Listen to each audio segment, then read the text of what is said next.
শতাব্দীর সবচেয়ে বড় মিথ্যে কি জানেন? আমি তিনজনকে বিশ্বাস করি না। একজন হচ্ছে যিনি অ্যালকোহল নেন আমাদের ক্লিনিকে এসে, ডাক্তারবাবু ছেড়ে দেবো কাল থেকে অ্যালকোহল, আমি তাকে বিশ্বাস করি না, কারণ আমি অনেক ক্ষেত্রে দেখেছি তারা ছাড়েন না।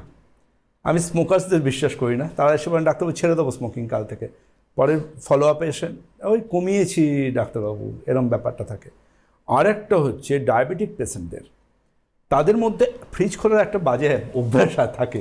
আলটিমেটলি ওই যে আমি একটা মজার কথা বলি যে ক্লিনিকে এসছেন কটা রুটি খান, একজন নন বেঙ্গলি ভদ্রমহিলা, না আমি ডাক্তারবাবু আমি 5টা রুটি খাই, কারণ 2টো খেতে হবে।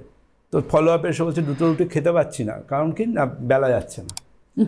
ঠিক আছে, মানে 5টা রুটির পরিমাণের আটা দিয়ে তিনি 2টো রুটি বানিয়ে খাচ্ছেন। তো আলটিমেটলি এরম করলে কিন্তু ট্রিটমেন্টটা হবে না। পৃথিবীর আরেকটা শতাব্দীর বড় মিথ্যে কি জানেন?